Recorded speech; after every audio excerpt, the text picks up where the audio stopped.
Hello પ્રિય માતા પિતાઓ, આદાબ, નમસ્કાર। આજે હું વાત કરીશ ચાંદીપુરા વાયરસ વિશે। છેલ્લા 15 દિવસની અંદર આપણા ગુજરાત રાજ્યની અંદર ચાંદીપુરા વાયરસના કેસો જોવા મળતા હોય છે। અત્યાર સુધી ટોટલ 3 બાળકોના મૃત્યુ ચાંદીપુરા વાયરસના લીધે થયા છે।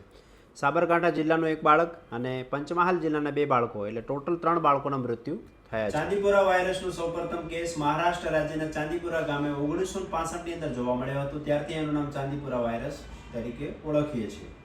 હવે આ જે વાયરસ છે મુખ્યત્વે 15 વર્ષથી નાના બાળકોની અંદર થતો હોય છે।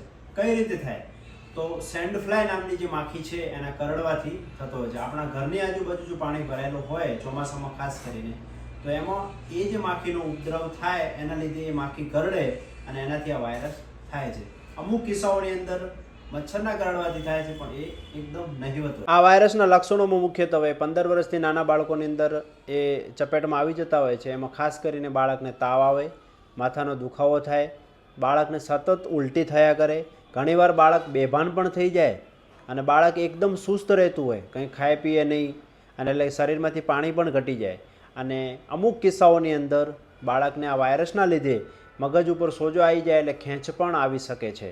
એટલે આ મુખ્યત્વે આટલા બધા લક્ષણો હોય। આ ચાંદીપુરા વાયરસ વિશે વાત કરીશ, દરેક માતા પિતાઓને જણાવવા માંગીશ કે આપના બાળકને ઉપરોક્ત લક્ષણો જણાય તો વહેલી તકે આપ નજીકના આરોગ્ય કેન્દ્રમાં, સરકારી આરોગ્ય કેન્દ્રમાં અથવા તો બાળરોગ નિષ્ણાતનો સંપર્ક કરી આપના બાળકની સારવાર કરાવી શકો છો અને બાળકને તંદુરસ્ત રાખી શકો છો। અને બીજી વસ્તુ એ છે કે આની અત્યાર સુધીમાં કોઈ સ્પેસિફિક સારવાર નોંધાણી નથી, અને સપોર્ટિવ ટ્રીટમેન્ટ આપતા હોઈએ છીએ કે બાળકને જો સતત ઉલટી થયા કરે તો શરીરમાંથી પાણી ઘટી જાય તો એને બાટલા ચડાવવાના હોય, અમુક એન્ટીબાયોટિક્સની પણ જરૂર પડતી હોય છે, અને જે કમરમાંથી પાણી ખેંચીને રિપોર્ટો મોકલી એના આધારે પણ સારવાર થતી હોય છે।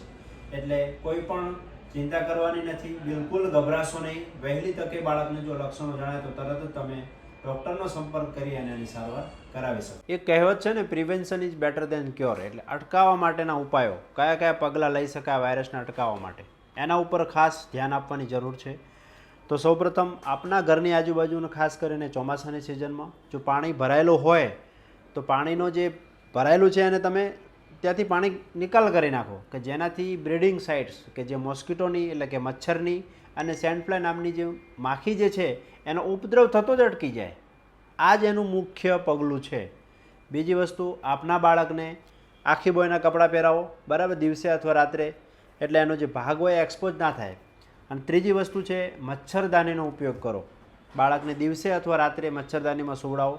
અને ચોથી વસ્તુ છે મોસ્કિટો રિપેલેન્ટ ક્રીમ, એના જે હાથ અને પગનો જે ભાગ છે, એક્સપોઝર ભાગ છે, એ ત્યાં તમે લગાવી શકો છો। અને આ 4 વસ્તુનું જો તમે ધ્યાન રાખો તો આપના બાળકને અવશ્ય બચાવી શકો છો। Prevention is always better than cure, એટલે આમાં જરા પણ ગભરાવાની જરૂર નથી, કોઈ પણ પ્રકારની ચિંતા કરવાની જરૂર નથી। Thank you so much. જય હિન્દ।